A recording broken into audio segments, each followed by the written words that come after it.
నమస్కారం. ఆర్టీవీకి స్వాగతం.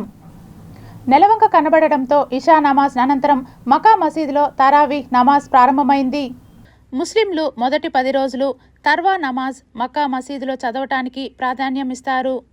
దీనికి అనుగుణంగా ప్రభుత్వం తరపున మసీదుకు వచ్చే భక్తుల కోసం షెడ్ ఏర్పాటు చేస్తున్నారు. మసీదులో కొత్త జానీమాజులు పరిచారు. ఇఫ్తార్ సమయంలో తాగునీటి సౌకర్యం కల్పించనున్నారు.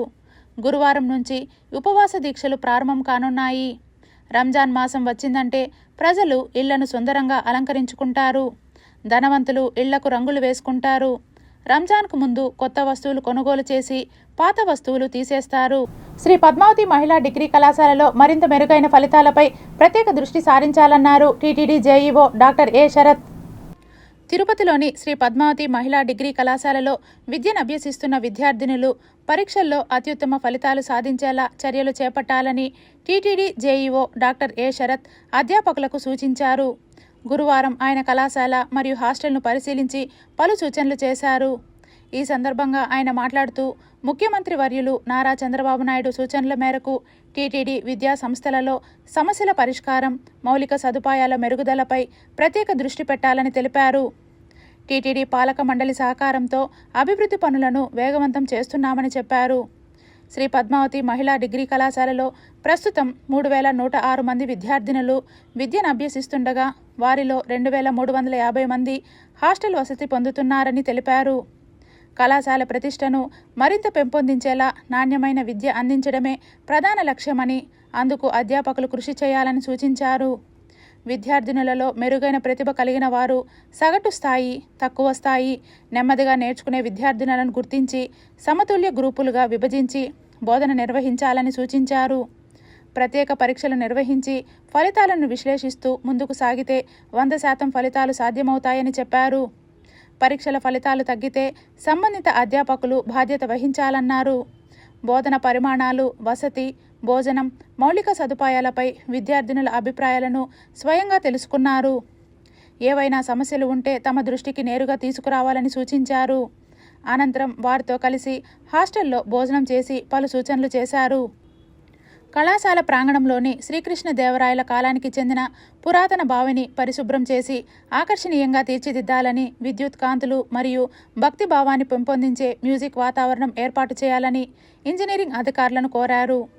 అలాగే 1857 నుండి 1947 వరకు దేశ స్వాతంత్ర్య సమరయోధుల కృషిని నవతరానికి తెలియజేసేలా వారి చిత్రాలు, సంక్షిప్త వివరాలను క్రమ పద్ధతిలో తెలిసేలా చరిత్ర మరియు సాంస్కృతిక విభాగం గదిలో బోర్డులను ఏర్పాటు చేయాలని సూచించారు. శ్రీవారు, శ్రీ పద్మావతి అమ్మవారి వైభవంతో పాటు దేశం, రాష్ట్రానికి సంబంధించిన ముఖ్య అంశాలను తెలియజేసే సమాచార బోర్డులను ఏర్పాటు చేయాలని తెలిపారు. సో క్వాలిటీ ఎడ్యుకేషన్ ఒకటి. రెండవది, మరి విద్యార్థులు ఇప్పుడు పరీక్షల సమయంలో ప్రత్యేక టెస్టులు కానీ, స్లిప్ టెస్ట్ కానీ, లేకపోతే లెసన్ టెస్టులు కానీ, లేదా ఎగ్జామినేషన్ పాయింట్ ఆఫ్ వ్యూలో వాళ్ళు చదివించే బాధ్యత కానీ, అది ఏవైతే ఆ కాలేజీలో టీచర్స్, లెక్చరర్స్ ఉన్నారో వాళ్ళు బాధ్యతగా తీసుకోవాలని చెప్పాం. ఇదే కాకుండా పిల్లల్ని ప్రతి క్లాస్ను గ్రూప్ తయారు చేయమని చెప్పినాం. ఆ శ్రీవారి విద్యా ప్రేరణలాగా, అంటే ప్రేరేపించే ప్రేరణ ఒకటి విద్యా లయం నుంచి, విద్యా వ్యవస్థ నుంచి వస్తుంది. అక్కడ ప్రేరణ ఒక తల్లిదండ్రుల నుంచి ఉంటుంది. రెండవది ఇక్కడ చదువు చెప్తున్న లెక్చరర్స్ కానీ, టీచర్స్ ఉంటుంది. మూడవది విద్యార్థినులలోనే ప్రేరణ రావాలని శ్రీవారి కృపతోటి ఆ విధంగా గ్రూప్స్ తయారు చేయమని చెప్పినాం. ప్రధానమంత్రి ఆవాస్ యోజన 2.0 హౌసింగ్ స్కీమ్ మంజూరు పత్రాలను పంపిణీ చేశారు తిరుపతి నగరపాలక కమిషనర్ మౌర్య. తిరుపతి నగరంలో సొంత స్థలం కలిగి ఉండి 2025-26 సంవత్సరానికి గాను గత సంవత్సరంలో అప్లికేషన్లు పెట్టుకున్న లబ్ధిదారులకు ప్రధానమంత్రి ఆవాస్ యోజన 2.0 స్కీమ్ కింద మంజూరైన ఇళ్ల లబ్ధిదారులకు తిరుపతి నగరపాలక సంస్థ కమిషనర్ మౌర్య అర్హులైన లబ్ధిదారులకు ఇంటి మంజూరు పత్రాలను పంపిణీ చేశారు. ఈ సందర్భంగా కమిషనర్ మాట్లాడుతూ ప్రధానమంత్రి ఆవాస్ యోజన 2.0 హౌసింగ్ స్కీమ్ ద్వారా తిరుపతి నగరంలో సొంత స్థలం కలిగి ఉండి 2025 సంవత్సరంలో అప్లికేషన్ పెట్టుకున్న దాదాపు 130 మంది లబ్ధిదారులకు ఇల్లు మంజూరయ్యాయని, వాటిని లబ్ధిదారులు సొంతంగా ఇల్లు నిర్మించుకోవటానికి కేంద్ర ప్రభుత్వం 1,50,000, రాష్ట్ర ప్రభుత్వం 1,00,000 రూపాయలు, మొత్తం 2,50,000 రూపాయలు లబ్ధిదారులకు సబ్సిడీ ద్వారా ఇవ్వడం జరుగుతుందని తెలిపారు. దీంతో పాటు లబ్ధిదారులు సొంతంగా కొంత డబ్బును వెచ్చించి ఇల్లును నిర్మించుకోవాలని తెలిపారు. పట్టాలు తీసుకున్న లబ్ధిదారులందరూ ఈ నెల 31 లోపు నిర్మాణాలు ప్రారంభించాలని లబ్ధిదారులకు సూచించారు. ఈ కార్యక్రమంలో డిప్యూటీ కమిషనర్ అమరయ్య, జిల్లా housing PD Srinivasarao, EE Sriramulu Reddy, DE Ramanayya, housing specialist doctor Katamaraju, AE Santosh లబ్ధిదారులు పాల్గొన్నారు. భారతీయ విద్యాభవన్ శ్రీ వెంకటేశ్వర విద్యాలయాల్లో ముందస్తుగా జాతీయ విజ్ఞాన దినోత్సవం ఘనంగా నిర్వహించారు. భారతీయ విద్యాభవన్ ఆడిటోరియంలో నేషనల్ సైన్స్ డేను ఘనంగా నిర్వహించారు.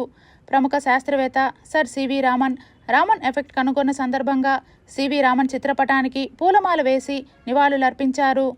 సైన్స్కు సంబంధించి విద్యార్థుల చేత వివిధ సైన్స్ నమూనాలతో కూడిన ప్రదర్శనను ఏర్పాటు చేయడం జరిగింది. భారతీయ విద్యాభవన్ గౌరవ సంచాలకులు మరియు కోశాధికారి డాక్టర్ నడింపల్లి సత్యనారాయణరాజు మాట్లాడుతూ, భారతీయ విద్యాభవన్ ఆధ్యాత్మిక, సాంస్కృతిక విలువలతో పాటు శాస్త్ర, సాంకేతిక రంగాలపై అనేక అవగాహన కార్యక్రమాలను కల్పిస్తుందని, ఈ పోటీ ప్రపంచంలో చదువుతో పాటు విజ్ఞానాన్ని కూడా అందిపుచ్చుకోవాలని, అప్పుడే జీవితంలో ఉన్నత స్థాయికి ఎదగగలరని తెలియజేశారు. ఈ సందర్భంగా విద్యార్థులకు వివిధ పోటీలు నిర్వహించి విజేతలైన వారికి బహుమతులు ప్రదానం చేయడం జరిగింది. ఈ కార్యక్రమంలో వైస్ ప్రిన్సిపల్, సైన్స్ ఉపాధ్యాయ బృందం, విద్యార్థులు పాల్గొన్నారు. మహాశివరాత్రి బ్రహ్మోత్సవాలలో భాగంగా స్వామి అమ్మవార్ల గిరి ప్రదక్షిణ కార్యక్రమం ఆలయ అధికారులు ఘనంగా నిర్వహించారు. ఆలయంలోని అలంకార మండపంలో స్వామి అమ్మవార్ల ఉత్సవమూర్తులకు పూజలు నిర్వహించి ఉభయధాతలైన మాజీ శాసనసభ్యులు బియ్యపు మధుసూదన్ రెడ్డి కుటుంబ సభ్యులు ధూపదీప నైవేద్యాలతో టెంకాయ కొట్టి ఈ కార్యక్రమాన్ని ప్రారంభించారు. స్వామి అమ్మవార్ల గిరి ప్రదక్షిణలో వేలాదిగా భక్తులు పాల్గొన్నారు. గిరి ప్రదక్షిణ మార్గంలో భక్తులకు అనేక స్వచ్ఛంద సంస్థల వారు అన్నప్రసాదాలను, శీతల పానీయాలు అందించారు. అంజూరు మండపం వద్ద మోతగాళ్లకు, భక్తులకు దేవస్థానం ఆధ్వర్యంలో భోజనాలు ఏర్పాటు చేశారు. అనంతరం ఈ కార్యక్రమంలో వేలాదిగా భక్తులు పాల్గొని తమ మొక్కులను తీర్చుకున్నారు. ఈ కార్యక్రమంలో ఆలయ అధికారులు తదితరులు పాల్గొన్నారు.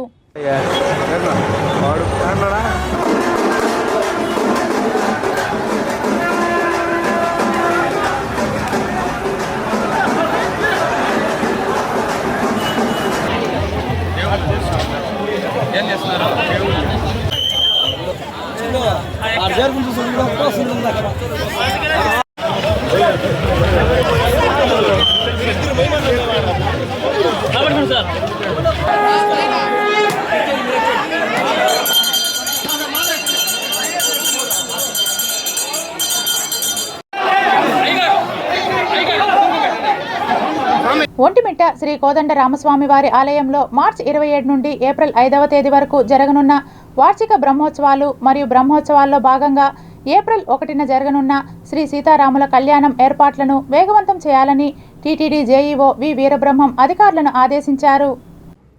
బ్రహ్మోత్సవాల ఏర్పాట్ల పనులు, ప్రస్తుతం జరుగుతున్న అభివృద్ధి పనులు, భవిష్యత్తులో చేపట్టాల్సిన పనులను పరిశీలించి అన్ని విభాగాల అధికారులతో సమీక్ష నిర్వహించారు. ఈ సందర్భంగా జేఈఓ అధికారులతో కలిసి శ్రీ కోదండ రామస్వామి వారి ఆలయం ముందు తాత్కాలికంగా ఏర్పాటు చేసిన వంటశాల, ముడి సరుకులు నిల్వ ఉంచే షెడ్లను పరిశీలించి సకాలంలో పూర్తి చేయాలని ఆదేశించారు. అదేవిధంగా భక్తులకు అన్నప్రసాదాలు పంపిణీ చేసేందుకు వీలుగా టేబుళ్లు, కుర్చీలు ఏర్పాటు చేయాలని సూచించారు. ఆలయంలోనూ యాగశాలలో మరమ్మతు పనులు త్వరితగతిన పూర్తి చేయాలన్నారు. టీటీడీ స్థానిక ఆలయాల్లో ఏ విధంగా అయితే శ్రీవారి సేవకులు సేవలు వినియోగించుకుంటున్నారో అదేవిధంగా ఒంటిమిట్ట కోదండ రామస్వామి వారి ఆలయంలో వినియోగించుకోవాలని సూచించారు. ఆలయ ప్రాంగణం సమీపంలో ఫోటో ఎగ్జిబిషన్, సాంస్కృతిక కార్యక్రమాల వేదికను పరిశీలించారు. అనంతరం కళ్యాణ వేదిక వద్ద జరుగుతున్న అభివృద్ధి పనులను పరిశీలించారు. భక్తులకు తలంబ్రాలు, అన్నప్రసాదాలు అందించే 17 కౌంటర్లు, ప్రవేశ, నిష్క్రమణ గేట్లను పరిశీలించారు. కళ్యాణ వేదిక ప్రాంగణంలోని వసతి సముదాయం వద్ద ఉన్న జలప్రసాదమును వినియోగంలోకి తీసుకురావాలన్నారు. కళ్యాణ వేదికకు నలువైపులా పచ్చదనానికి ప్రాముఖ్యత ఇచ్చేలా తీర్చిదిద్దాలని అటవీశాఖ అధికారులను ఆదేశించారు. ఆలయం నుండి కళ్యాణ వేదిక వరకు రోడ్డు ఇరువైపులా మొక్కలు పెంచాలని సూచించారు. కళ్యాణ వేదిక వద్ద వీఐపీలు బస చేసేందుకు అవసరమైన ఏర్పాట్లను ప్రణాళికాబద్ధంగా పూర్తి చేయాలన్నారు. కళ్యాణ వేదిక ప్రాంగణంలో ఏర్పాటు చేసే తాత్కాలిక వంటశాల స్థలాన్ని పరిశీలించి పలు సూచనలు చేశారు. అటు తర్వాత జేఈఓ అధికారులతో నిర్వహించిన సమీక్షా సమావేశంలో మాట్లాడుతూ భక్తులకు సౌకర్యవంతంగా క్యూలైన్లు, వసతి షెల్టర్లు, సూచిక బోర్డులు, తాగునీటి సౌకర్యం తదితర ఇంజనీరింగ్ పనులు సకాలంలో పూర్తి చేయాలన్నారు. రథం తిరిగే వీధులను, ముఖ్యంగా మాడవీధుల్లో మరమ్మతు పనులను త్వరితగతిన పూర్తి చేయాలని ఆదేశించారు. భక్తులను ఆకట్టుకునేలా కటౌట్లు, విద్యుత్ దీపాలంకరణలు, పుష్పాలంకరణలు ఏర్పాటు చేయాలన్నారు. బ్రహ్మోత్సవాల విజయవంతానికి అన్ని విభాగాల సిబ్బందిని డిప్యూటేషన్పై నియమించాలన్నారు. భక్తులకు ఎలాంటి అసౌకర్యం కలగకుండా ప్రథమ చికిత్సా కేంద్రాలు, నిపుణులైన వైద్య సిబ్బంది, మందులు, అంబులెన్స్లు ఏర్పాటు చేయాలన్నారు. పబ్లిక్ అడ్రస్ సిస్టమ్ ద్వారా నిరంతరాయంగా శ్రీరామనామం ప్రసారం చేయాలన్నారు. బ్రహ్మోత్సవాలకు ముందు 10 రోజుల పాటు ప్రచార రథాల ద్వారా పరిసర గ్రామాల్లో విస్తృతంగా ప్రచారం చేయాలని, బ్రహ్మోత్సవాల కరపత్రాలు పంపిణీ చేయాలన్నారు. స్వామివారి కళ్యాణానికి పెద్ద సంఖ్యలో తరలివచ్చే భక్తులకు అన్నప్రసాదాల పంపిణీలో ఎలాంటి ఇబ్బందులు తలెత్తకుండా ఏర్పాట్లు చేయాలన్నారు. భక్తులకు ఎండ వేడిమి నుంచి ఉపశమనం కలిగించడానికి విరివిగా మజ్జిగ, తాగునీరు పంపిణీ చేయాలని, అవసరమైన కౌంటర్లు సిద్ధం చేసుకోవాలన్నారు. ఒంటిమిట్ట శ్రీ కోదండరామస్వామి బ్రహ్మోత్సవాలను విజయవంతంగా చేసేందుకు గతంలో మాదిరే అన్ని డిపార్ట్మెంట్లు కూడా ఇప్పటికే గేరప్ అయినాయి. వాళ్ళ యొక్క ఏర్పాట్లన్నీ చాలా చక్కగా చేస్తూ ఉన్నారు. సో ఆల్ డిపార్ట్మెంట్స్ యొక్క నీడ్స్ ఏమైతే ఉన్నాయో వాళ్ళ అవసరాలన్నింటినీ కూడా ఈరోజు మరొకసారి రివ్యూ చేసుకోవడం జరిగింది. సో భక్తులకి ఎలాంటి అసౌకర్యం కలగకుండా బ్రహ్మోత్సవాల్లోనూ మరియు సీతారామ కళ్యాణం చక్కగా వీక్షించే దానికోసము భక్తుల వైపున ఉన్న సౌకర్యాలు ఏదైతే ఉన్నాయో వాళ్ళకు త్రాగునీరు అయితేనేమి, తర్వాత ప్రసాదాలు, తర్వాత భోజన సదుపాయాలు, తర్వాత సమ్మర్ కాబట్టి సమ్మర్లో ఇబ్బంది లేకుండా ఉండడం కోసం ఏర్పాట్ల మీద ప్రత్యేక శ్రద్ధ పెట్టు. చిత్తూరు ప్రభుత్వ ఆసుపత్రిలో బర్డ్ ఫ్లూ సంబంధించి 5 ఐసోలేషన్ బెడ్లు ఏర్పాటు చేయడం జరిగిందని డాక్టర్ ఉషశ్రీ తెలిపారు. బర్డ్ ఫ్లూపై అప్రమత్తమయ్యారు చిత్తూరు జిల్లా అధికారులు. ప్రత్యేక వైద్య నిపుణులను ఏర్పాటు చేసి వారి ద్వారా చికిత్స అందించడం జరుగుతుందన్నారు వైద్య అధికారులు. ఇప్పటి వరకు గంగాధర నెల్లూరు మండలానికి సంబంధించి ప్రసాద్ అనే వ్యక్తి కూరేంటిలో ఉండి చికిత్స అనంతరం డిశ్చార్జ్ చేసినట్లు తెలిపారు. ప్రధానంగా ఈ వ్యాధి సోకిన వారు జ్వరం, తలనొప్పి, జలుబు వస్తుందని తెలిపారు. జ్వరము, జలుబు చాలా రోజులుగా ఉంటే వారు ఖచ్చితంగా వైద్య నిపుణులను సంప్రదించాలని డాక్టర్ ఉషశ్రీ తెలిపారు. చిత్తూరు ప్రభుత్వ ఆసుపత్రిలో మందులు ఉన్నాయని వాటి ద్వారా రోగులకు చికిత్స అందిస్తున్నట్లు తెలిపారు. అది బర్డ్ ఫ్లూ వల్ల ఇప్పుడు సీజనల్గా ఈ సీజన్స్లో కొంచెం ఎక్కువ బర్డ్స్ అవన్నీ కూడా వస్తూ ఉంటాయి కాబట్టి వలస అంటారు కదా, దానివల్ల వచ్చే ఛాన్సెస్ ఉన్నాయని అంటున్నారు. కానీ బర్డ్ ఫ్లూ రావడం వల్ల దానివల్ల అంత ఎక్కువ భయపడాల్సిన, కంగారు పడాల్సిన అవసరం లేదు. సిమ్టమ్స్ వచ్చి మెయిన్ కాఫ్, కోల్డ్, అంటే దగ్గు రావడం కానీ, కోల్డ్, ఫీవర్ వస్తుంది. తర్వాత కడుపు నొప్పి సిమ్టమ్స్తో వస్తారు, వామిటింగ్స్ కానీ ఇలా కానీ. అలాగేమన్నా ఉంటే వెంటనే మర్చిపోకుండా హాస్పిటల్ తీసుకొని వచ్చి ఆ ప్రైమరీ దశలోనే చేయించుకుంటే వాళ్ళకి అంత ఫ్యూచర్లో అంత ప్రాబ్లమ్స్ లేకుండా ఉంటుంది. మెయిన్ వచ్చి లంగ్స్కి ఎఫెక్ట్ వస్తుంది. 10 ఏళ్ల సుదీర్ఘ విరామం తర్వాత ఆంధ్రప్రదేశ్లోని విశాఖపట్నం నగరం మరోసారి అంతర్జాతీయ ఫ్లీట్ రివ్యూకు వేదికగా మారింది. ఇంటర్నేషనల్ ఫ్లీట్ రివ్యూతో పాటు Milan 2026, international city parade, Indian ocean naval symposium IONS వంటి 4 ప్రతిష్టాత్మక కార్యక్రమాలు ఏకకాలంలో నిర్వహించడం ఇదే తొలిసారి. ప్రపంచవ్యాప్తంగా వివిధ దేశాల నావికాదళ అధిపతులు, ఉన్నతాధికారులు ఈ కార్యక్రమంలో పాలుపంచుకుంటున్నారు. భారతదేశంతో సహా 70కి పైగా దేశాలకు చెందిన యుద్ధ నౌకల శక్తి సామర్థ్యాలను ఈ సందర్భంగా సమీక్షించనున్నారు. ఇప్పటికే పలు దేశాల నావికాదళాలు విశాఖకు చేరుకున్నాయి. ఇందాపూర్ డైరీ చంద్రబాబుదేనని వైఎస్ఆర్సీపీ అధినేత, మాజీ ముఖ్యమంత్రి వైఎస్ జగన్మోహన్ రెడ్డి ఆరోపించారు. తిరుపతి లడ్డూ తయారీ కోసం ఇందాపూర్ డైరీ నెయ్యి సరఫరా చేసిందని వైఎస్ఆర్సీపీ అధినేత వైఎస్ జగన్మోహన్ రెడ్డి మీడియా సమావేశంలో ఆరోపించారు. ఈ ఆధారాలు చూసి ప్రజలు ఆలోచన చేయాలని పిలుపునిచ్చారు. చంద్రబాబు చేసిన పాపాలకు సిబిఐ అంతకంటే పై స్థాయి అధికారులు విచారణ చేపట్టి జైలు శిక్ష విధించినా తప్పులేదని ఈ సందర్భంగా ఆయన తన ఆవేదనను వ్యక్తపరిచారు. బట్ కౌన్సిల్లో చర్చ జరుగుంటే ఈ ఆధారాలన్నీ కూడా మా రీసెర్చ్ వింగ్ ఆల్రెడీ కౌన్సిల్కి కూడా సభ్యులందరికీ కూడా ఇచ్చినారు. అందుకనే చంద్రబాబు నాయుడు గారు బహుశా కౌన్సిల్లో చర్చ జరగకోకుండా విపరీతంగా అడ్డుకునే ప్రయత్నం చేస్తూ ఉన్నాడు. కానీ ఒకసారి ఆధారాలు మీరంతకు మీరే జర్నలిస్టులు మీ ద్వారా రాష్ట్ర ప్రజలందరూ కూడా ఇప్పుడు చూపించే ఆధారాలు ఏదైతే స్క్రీన్ మీద చూపిస్తూ ఉన్నారు, ఇప్పుడు నేను చూపించే ఆధారాలు కూడా ఇవన్నీ కూడా ప్రతి ఒక్కరు ఒకసారి ఈ ఆధారాలు చూడమని చెప్తా ఉన్నాను.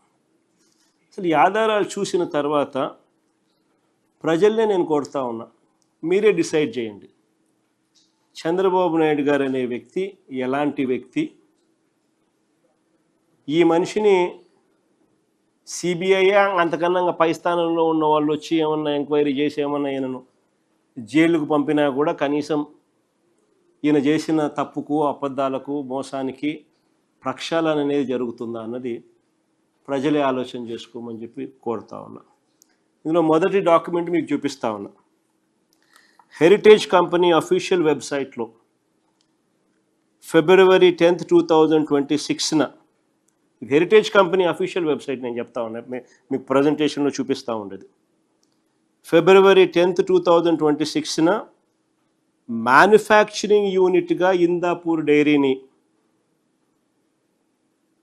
మ్యానుఫ్యాక్చరింగ్ యూనిట్గా డిక్లేర్ చేస్తూ, this is a document official website of Heritage, downloaded on 10th February 2026, wherein 2026న 10th February 2026న మ్యానుఫ్యాక్చరింగ్ యూనిట్గా ఇందాపూర్ డైరీని చూపిస్తా ఉన్న స్క్రీన్ షాట్. తిరుపతిలోని అమరా హాస్పిటల్లో 100 రోబోటిక్ మోకాలి మార్పిడి శస్త్రచికిత్సలు విజయవంతంగా పూర్తి చేశామని Amara hospital chairman doctor Prasad Gourneni తెలిపారు. హైయెస్ట్ క్వాలిటీ దానికి పెట్టాము. సో 2 లక్షలు అని చెప్పి చీప్ ఏం కాదు. Same Mako robot, same implants, hyper implants America నుంచి క్వాలిఫైడ్ సర్జన్స్ ఎవరితో అసిస్టెంట్తో చేయించట్లేదు. కొన్ని హాస్పిటల్లో రోజు 20 చేస్తారు, ఎవరు చేస్తున్నాడో తెలియదు, ఏం వాడుతున్నారో తెలియదు. ఇక్కడ క్వాలిఫైడ్ డాక్టర్స్ ఫెలోషిప్ చేసి వచ్చి అనుభవం ఉండి రోబోట్ వాడి ఇంతకు ముందే అలా వచ్చినవాడు అనమాట వీళ్ళందరూ. అందుకని చెప్పి అందరికీ చెప్తారు, మీరు ఎక్కువ మంది ఉపయోగించుకోగలుగుతారు. మాకు 4 సర్జన్లు ఎందుకు మీకు అనుకోవచ్చు మీరు. మా ఉద్దేశం ఏంటంటే ఇప్పుడు 100 అయ్యింది, ఇప్పుడు ఇంకా చాలామంది చేయాలి, చాలామంది అవసరం ఉంది. మిగిలినంత పోటీ కాదు అది. రెసిడెంట్ కావాలనుకున్న వాళ్ళకి అమరా హాస్పిటల్లో ఇంకా చాలామంది చేయగలం, సంవత్సరానికి 100 మంది చేయగలం. అది చెప్పడం కోసం తీసుకొచ్చాం. రేటు తక్కువ, క్వాలిటీ చాలా ఎక్కువ, ఎందుకంటే బెటర్ కాంబినేషన్ ఉంటుంది. కాణిపాకం శ్రీ వరసిద్ధి వినాయక స్వామి ఆలయంలో విదేశీ భక్తులు సందడి చేశారు. గురువారం ఆలయంలో రష్యా, జర్మనీ, ఫ్రాన్స్ దేశాలకు చెందిన 170 మంది భక్తులు స్వామివారిని దర్శించుకున్నారు. వివిధ దేశాలకు చెందిన విదేశీ భక్తులు మరియు జర్మనీ దేశానికి చెందిన శ్రీపీఠ నిలయ భక్తి మార్క్ సెంటర్ పరమహంస విశ్వానంద గురూజీ, వారి బృందం జర్మనీ, రష్యా, ఫ్రాన్స్, వివిధ దేశాలకు చెందిన 170 మంది బృందం స్వామివారిని దర్శించుకున్నారు. వీరికి ఆలయ సాంప్రదాయం ప్రకారం ఆలయ పాలక మండలి చైర్మన్ మణినాయుడులు స్వాగతం పలికి దర్శనం ఏర్పాట్లు చేశారు. అనంతరం వేద ఆశీర్వాద మండపంలో స్వామివారి తీర్థప్రసాదాలు అందజేశారు.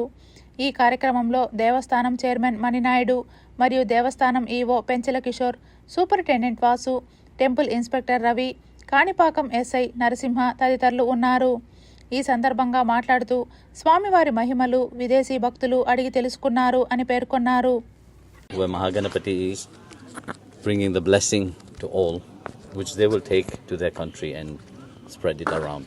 And I pray that even more people get to know about this place and come here to receive the blessing of Mahaganapati. ఈరోజు మనం స్వయంభూ వరసిద్ధి వినాయక స్వామి దేవస్థానానికి జర్మనీలో ఉన్నటువంటి ఆశ్రమం స్వామి పరమహంస విశ్వానంద్ గారు వారి భక్త బృందంతో కలిసి సుమారుగా 150 మంది ఈరోజు మన విఘ్నేశ్వర స్వామిని దర్శించుకున్నారు. వారికి మేము ఆశీర్వచనం భక్తి చేయడం జరిగింది. వాళ్ళు భారతదేశం మొత్తం దర్శన కోసం బయలుదేరారు. మొట్టమొదటగా మన స్వామివారిని ఎటువంటి విఘ్నాలు కలగకుండా వారి యొక్క యాత్ర సంపూర్ణమవ్వాలని కోరుకుంటూ మన వినాయక స్వామిని దర్శించుకుని స్వామివారి ఆశీస్సులు తీసుకున్నారు. తిరుమల శ్రీవారిని పలువురు ప్రముఖులు దర్శించుకున్నారు. గురువారం ఉదయం వీఐపీ ప్రారంభ సమయంలో drums Sivamani, producer Lohith, old actor Ramyasri, నటుడు చరణ్ రాజ్ మరియు తెలంగాణ ఎమ్మెల్యే జగదీష్ రెడ్డి ఇరువురు శ్రీవారిని దర్శించుకుని మొక్కులు చెల్లించుకున్నారు. అనంతరం రంగనాయకుల మండపంలో వేద పండితుల చేత ఆశీర్వదించి స్వామివారి తీర్థప్రసాదాలు అందజేశారు. తిరుమల శ్రీవారిని దర్శించుకున్న ప్రముఖ హీరోయిన్ శ్రేయా శరణ్ గురువారం ఉదయం శ్రీవారిని తోమాల సేవలో పాల్గొని మొక్కులు చెల్లించుకున్నారు. అనంతరం రంగనాయకుల మండపంలో వేద పండితుల ఆశీర్వదించి స్వామివారి తీర్థప్రసాదాలు అందజేశారు. ఆలయం వెలుపల హీరోయిన్ శ్రేయాతో సెల్ఫీలు దిగడానికి ఫ్యాన్స్ ఎగబడ్డారు. బాలాజీ గారు మంచి దర్శనం ఇచ్చారు. మన బ్రదర్ ఇక్కడ ఉన్నారు. సో మంచి సంతోషమైన విషయం ఏంటంటే చంద్రబాబు నాయుడు గారు మళ్ళీ సీఎం అయ్యారు. మళ్ళీ మన ఫేవరెట్ హీరో పవన్ కళ్యాణ్ గారు సీఎం అయ్యారు. చాలా సంతోషంగా ఉంది. ఇంకా తిరుపతి ఇంకా చాలా బాగుండాలి, ఇంకా బాగా జరుగుతుంది. బాబు గారు వస్తే తిరుపతి ఎప్పుడూ బాగుంటుంది. సో అనుకొని అందరూ ప్రజలు అందరూ చాలా హ్యాపీగా ఉన్నారు. చేసిన అరేంజ్మెంట్స్ అంతా చాలా బాగున్నాయి. చాలా ఈజీగా వెళ్ళి దేవుడిని చూసుకుని రావచ్చు. ఎవరిన పెద్దవాడు చిన్నవాడు ఏం లేదు, అందరికీ బాగా చేస్తున్నారు. సో చాలా సంతోషంగా ఉంది. Thank you very much. Thank you. Telugu 2-3 సినిమాలు చేస్తున్నాను. తెలుగు ఒకటి చేస్తున్నాను. మళ్ళీ తమిళ తెలుగు కన్నడ మా అబ్బాయిలు పెట్టుకొని హీరో ఒక సినిమా చేస్తున్నాము. సో ప్రాజెక్ట్ జరుగుతున్నాయి. ఓకే, ఒక సినిమా నేను డైరెక్షన్ చేస్తున్నాను. సో జరుగుతున్నాయి. I have to thank Babu Garu, organized a very good darshan. And I came along with my family. And Turandar 2 background score just finished and came. Part 2 picture launching అవుతుంది. Next month ఉగాదికి ఒక పెద్ద programme తిరుపతిలో జరగబోతుంది. అది surprise. మంచి singer వస్తున్నారు ఇక్కడ, ఆయనతోటి నేను కూడా వాయిస్తున్నాను, యు రాజేష్. ఆంధ్రప్రదేశ్ రాష్ట్ర ప్రభుత్వంలో డెడికేటెడ్ కమిషన్ను ఏర్పాటు చేయడం సంతోషంగా ఉందని బీసీ సంక్షేమ సంఘం నాయకులు సంతోషాన్ని వ్యక్తం చేశారు. ఆంధ్రప్రదేశ్ రాష్ట్ర వ్యాప్తంగా బీసీలోని మహిళలు ఆర్థికంగా, రాజకీయంగా, విద్యాపరంగా ఉన్నత స్థానాలలో అధిరోహించేలా డెడికేటెడ్ కమిషన్ ప్రత్యేక నివేదికను రాష్ట్ర ప్రభుత్వానికి అందజేయాలని, తద్వారా బీసీలు అన్ని రంగాలలో రాణించేందుకు అవకాశాలు అధికంగా ఉన్నాయని తెలిపారు. బీసీలకు సప్లాన్ కానీ, మహిళా రిజర్వేషన్స్ కానీ స్థానిక సంస్థలలో ఏదైనా జనాభా దామాషా ప్రకారం రిజర్వేషన్ కల్పిస్తామని అన్నారు. అవన్నీ కూడా నెరవేర్చినప్పుడే ఏ ప్రభుత్వాలైనా కూడా ఇచ్చిన మాటను నిలబెట్టుకున్నట్లు అవుతారని అన్నారు. అంతకుముందు ఆంధ్రప్రదేశ్ రాష్ట్ర ప్రభుత్వం బీసీలకు వెన్నెముకగా ఉంటూ అన్ని సంక్షేమ పథకాలను అందిస్తున్నాయని గుర్తు చేశారు. అంతకుముందు నూతనంగా నియమితులైన బీసీ నగర జిల్లా కమిటీ సభ్యులకు కండువాను కప్పి నియామక పత్రాన్ని అందజేశారు. దేశవ్యాప్తంగా బీసీలంతా ఐకమత్యంగా ఉండి రాజ్యాధికారి లక్ష్యమే ధ్యేయంగా ప్రతి ఒక్కరూ కృషి చేయాలని, తద్వారా ఉన్నత స్థానాలను చేరుకునేందుకు అవకాశాలు మెండుగా ఉన్నాయని తెలిపారు. డెడికేటెడ్ కమిషన్ వేసి విశ్రాంతి ఐఏఎస్ ఆఫీసరు రాజీవ్ రంజన్ మిశ్రా గారిని దానికి నియమించి 40 రోజుల లోపల బీసీల స్థితిగతులు వాళ్ళ ఒక ఇదన్నీ మాకు తెలియపరిస్తే దాన్ని తగిన నిర్ణయం తీసుకునేసి వాళ్ళకి తగిన విధంగా న్యాయం చేస్తామని రిజర్వేషన్లో స్థానిక సంస్థల ఎలక్షన్లో ముందే రిజర్వేషన్లు ప్రకటించి తగిన విధంగా నిర్ణయం తీసుకుంటామని ముఖ్యమంత్రి గారు తెలిపిన దానికి ప్రత్యేక కృతజ్ఞత తెలుపుతున్నాము. అదేవిధంగా కొన్ని హామీల ప్రకారము రజకులకి 50 కోట్లు రిలీజ్ చేయడం. ఈరోజు ప్రతి ఒక్కరికి కూడా కుల వృత్తులు చేసుకునే వారికి కరెంటు కానీ తర్వాత వాళ్ళ కుల వృత్తులు కొనసాగించే విధంగా బడ్జెట్లో కేటాయింపులు జరగాలి అన్నది అందరూ కూడా కోరుకుంటూ ఉన్నారు. కొన్ని కులాలకు మాత్రమే కేటాయింపు జరుగుతూ ఉన్నాయి. ఈరోజు నూర్భాషా దూదేకుల కమ్యూనిటీకి ఎన్నికల మేనిఫెస్టోలో ఇచ్చిన విధంగా 100 కోట్ల బడ్జెట్ కేటాయిస్తామన్నారు. సహకార సంస్థగా దాన్ని ఏర్పాటు చేస్తామన్నారు. కాబట్టి బడ్జెట్లో కూడా ఇంకా బడ్జెట్ రేపు వరకు జరుగుతుంది. కాబట్టి ఏదైతే ఎన్నికల మేనిఫెస్టోలో 139 బీసీ కులాలకు స్థానిక సంస్థల ఎన్నికలు కావచ్చు, మహిళా రిజర్వేషన్స్ కావచ్చు, చేతి వృత్తుల వాళ్ళందరికీ కూడా ఏదైతే బడ్జెట్ కేటాయిస్తామన్నారో అవన్నీ కేటాయించాలని మేము బీసీ సంక్షేమ సంఘం ద్వారా ఈరోజు తిరుపతి వేదికగా కోరటం జరుగుతుంది. ఈ వార్తలు ఇంతటితో సమాప్తం. సమగ్ర సమాచారంతో ఆర్టీవీలో మళ్ళీ కలుద్దాం. నమస్కారం.